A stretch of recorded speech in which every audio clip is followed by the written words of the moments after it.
Hello YouTube, Den84 here, and I want to talk about staple cards.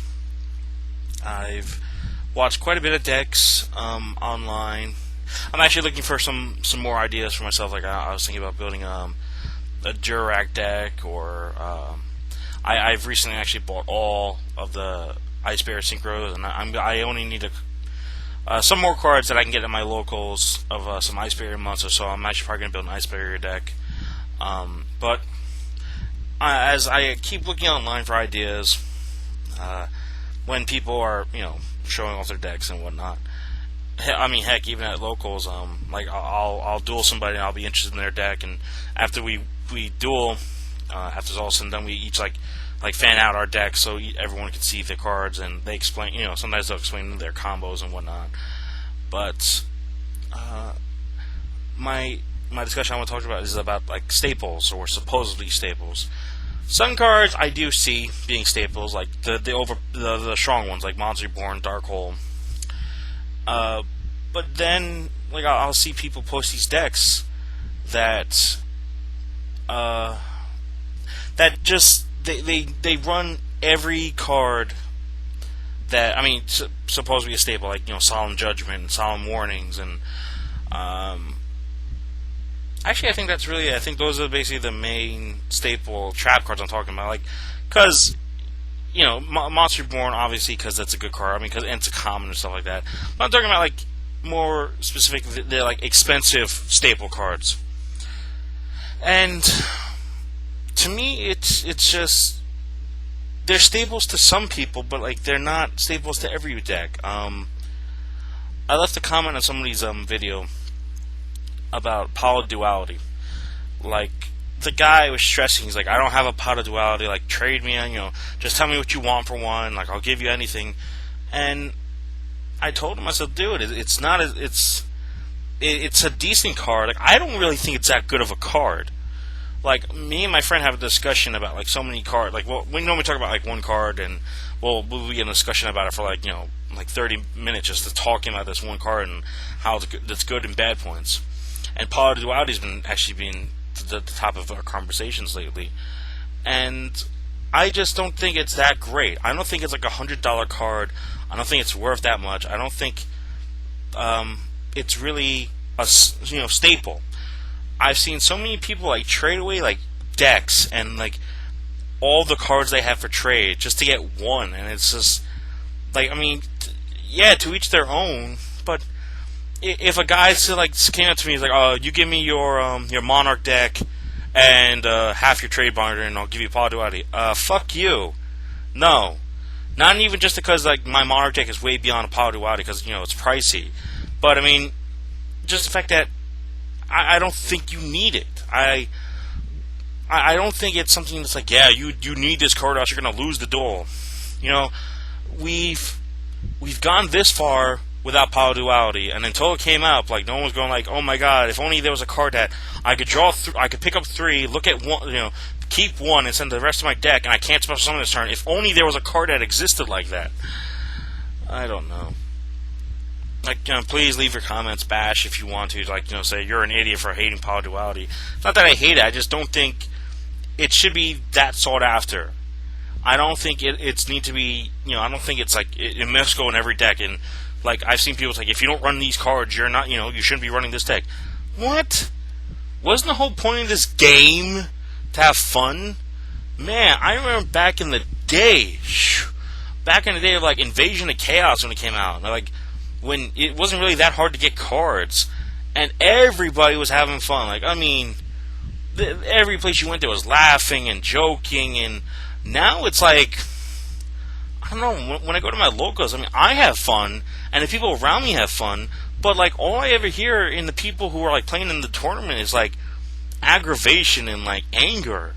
Like, is that what the game's come to? Because of like these sought after cards that supposedly you need in a deck to win? Man, I don't own a Power Duality. Like, hell, for the longest time, I didn't own a Judgment Dragon. And, like, I recently just got the Gold Series one, and just because, like, the guy was, like, nice. Like, I can't remember what the hell I traded, but really wasn't that good of cards. I mean, I know it's only $10, but it wasn't $10 worth of cards. And when I got it, I mean, I basically told myself I would never run a JD, but I had to see what it was like to run it. And I mean, yeah, to me, JD's freaking overpowered as it is, and it just proved it. Like I got him out in every game I run with my one JD.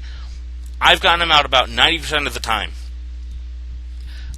People have talked to me about it because I've brought this topic up to people saying like how JD's overpowered, and they say, "What are you talking about?" I said, "Dark Arm Dragon's more overpowered than JD." I said, "No." I said, "You got to build a deck around Dark Arm Dragon just to summon his ass." I mean, yeah, he goes well with Blackwings and zombies because you're removed from the graveyard a lot, but like my plant deck, like I run exactly 4 Dark Monsters, 3 Evil Thorn, and 1 Sanguine, and like I have Mark of the Rose and like Monster Reborn, Call the Haunt to bring back my dark monsters. If I happen to have all 4 in my graveyard, but like if you just throw like a Dark Arm Dragon deck in a dark deck, if you don't draw him from the beginning, you're kind of screwed. I mean, unless you build your deck around removing the cards in your graveyard from game and stuff like that. But I mean, the discussion was saying how people, they were saying like, oh, you can run Strike Ninja and all that. I said, yeah, who's running Strike Ninja now? No one. I haven't seen a Teledad deck in I don't know how long, since Upper Deck Day. Like, I don't know if you people went to that, but that was the last time I ever saw a Teledad deck. But, I mean, it's just, like, so I was comparing JD to Dark Arm, saying, the whole point of the Lightsworn is to mill, obviously. If you don't know that by now, just come on, get on the ball. But, just 4 different Lightsworn names. Okay, there's a bunch of cards that let you get 1 card or multiple cards out from the graveyard back to your hand, back in like Monster Incarnation. I mean, hell, if you want to do it, you could play like Feather of the Phoenix and stuff like that, right? Like his effect is just you need 4 different named Lightsworns in the graveyard, special summon him, pay 1,000 life points to blow up the whole field. Okay, and during end phase you have to send 4 cards at the top of your deck to the graveyard. Now, the reason I say he's overpowered is because first you special summon him, which is really easy to do, and you blow up the field by only paying a single 1,000 life points. You still can special summon a second JD, and in the past you could special summon a third JD. Okay, granted JD's down to 2 now, but okay, still. I summon a second JD. I have 6,000 life points staring down your face. I haven't normal summoned yet. If you haven't summoned like Lila or any other ones, like hell, I mean, I run Guardian of Order. I don't know why a lot of people don't, because the Lightsworn swarm the field. So why wouldn't you play Guardian Order? Because all you need is 2 light monsters on the field to special summon his ass for 2,500. That's freaking easy. So I mean, like I've seen my friend when I have to build his Lightsworn. He actually did have 2 JDs and he did run Guardian of Order. And back in the day when he had 3, JD, Guardian of Order. I didn't have Gorge back then, and like I'm not gonna run Karibo or anything like that. But it was just like that's a slaughter. There's nothing you can freaking do about it. Like Dark Arm Dragon. Okay, yeah, you need 3 Dark Monsters to summon him. Exactly 3 Dark Monsters to summon. Okay, I summon him. True, it's a special summon, and I think he's like, what, 26, 27, 28?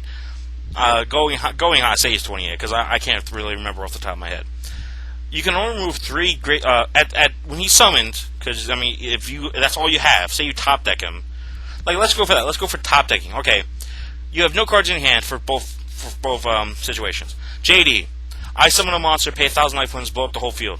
And 3,000 hit are staring down your face. Dark Arm Dragon. If I top deck him and I can summon him, there's only 2,800. And if your opponent's got like all back row and 3 monsters or something like that, you can only remove 3 cards in your graveyard because that's all you have to use his effect. Which one's a little bit more overpowered? Like, I always thought if they put a restriction on him, just change his word a little bit. He'd be a little bit more, a little bit less broken. Like there can only be 1 face of, you can only control 1 face of JD on the field. Or if you use this effect, JD can't attack this turn. Like that's not overpowered. Yeah, it makes sense then. Yeah, you're gonna pay 1,000 life points and you're gonna send 4 cards to the top of the deck, but there's no 4,000 dragon facing down the gullet. But I'm getting off topic here. That was actually a topic I wanted to talk about for a long time, and I got it out of my system. But the staple card, like I've seen so many people. Like, I'm not talking about the Monster Reborn, the Dark Hole, the Giant Trinade, because those are easy to get. You basically just pick up, like, any, starter deck from the beginning, which I still see people getting, and I know people can trade them for real cheap, because, you can get them on, like, the computer for, like, just, like, 25 cents a dollar. Because, people don't need to pimp out their decks. I've already brought that topic up. But just these hard to get cards, and everyone's like, "Oh, you must have these." Like I remember, I have a lot of cards of Six Samurais. I'm just missing the Gateway. That's the only card I'm missing. For real. I have 3 Grandmasters. One's a secret rare. The other 2 are the sneak preview. I have the Zanchi. I have 3 Shoguns, which I don't run, but I have 3. I have 2 Sheen Counselors, right? I have all these cards, these Six Samurai cards. I just don't have the Gateway of the 6. And I was like, you know what? I was like, I know Six Samurais are going to be making a comeback. Let me look online for some deck ideas. So I'm watching like 4 or 5 videos of Six Samurai, and every one of them said, if you don't run Gateway of the 6, don't bother running this deck. You know what? When Six Samurai first came out, we didn't have Gateway of the 6, and they still rocked. They still freaking kicked ass. True, Gateway is a freaking great card for them, because you can do so many things with them, but it's not, you don't need to have it. It really helps the deck out, but you don't need it. And just the fact that the people say, if you don't run this card, don't bother running the deck, that's a major insult to me. You know, I want to have fun with this game. I want to enjoy myself, just like whenever I use my Psychics. Even if I lose, just the fact that I'm using my favorite deck, I feel so happy that it's like, you know, call me like weird or something like that, but it kind of feels like, you know, the show, like how they're part of their deck and whatnot. And like every time I trade cards with friends, or, you know, like if I get a card from a friend, like I had a Jinzo that was kind of messed up that a friend gave to me, right? And I played with that card, even though it was all messed up. And it was kind of like that episode of Yu-Gi-Oh! Where Joey was fighting Odeon, and like, you know, when he had the Jinzo, the Mako, and the Insect Queen on the field, and like, you know, you saw the faces of the card's owners. It was like that for me, because like every time I use him and I was winning the duel with him, I kind of felt like my friend was there with me dueling. I mean, I know it sounds weird, but it's just like that's how it is. Like my Hyper Psychic Blasters, right? That a friend of mine gave me that to me, and I always feel so happy when I get that card out, just because it's like, yeah, my friend's part of my deck. But I keep like going off side topic, and I'm running out of time. But I don't know. I just want your thoughts of how all these cards become staples, and that you need to run it. And if you don't run it, you shouldn't be bothering to run this deck. I just thought that was a major. Like, I got angry when I heard that, and I get angry that every time I see a video, everyone's like, you need to run this card. No, you don't need to. You can run this card, and it helps. Like, I don't think I've ever said in any of my videos, like, you need to run this card or else don't freaking run this deck, or if you don't run this card, you're gay, or something like that. It's nonsense. That's garbage. That's bullcrap. It could make the deck easier. It could make the deck more fun. It could make the deck broken. It could make the deck everything. But I don't know. This kind of became a rant of like Pod Duality, JD, and stuff like that. But like, I really just wanted to talk about staples, and it just led to that because people say you need to run these cards, which are technically staples. I don't know. So I want your thoughts, people. Like, what are your thoughts of staples and whatnot? And if you just think I'm blowing smoke out of my ass, like the whole Pod Duality thing. Like, also, like, you give me insight about the whole JD and Dark Arm Dragon situation. But I'm actually also going to be posting other videos coming up soon, random things, more discussions, because I'm actually enjoying what I do right now about talking about random things. I know the video is actually coming to be like 15 minutes long, but still, like I'm glad I can talk about this kind of stuff. But I'm running out of time, and I really think I'm going to end the video just a little shorter than usual. So please rate, comment, subscribe, and I hope to hear from you all. Thank you all. Goodbye.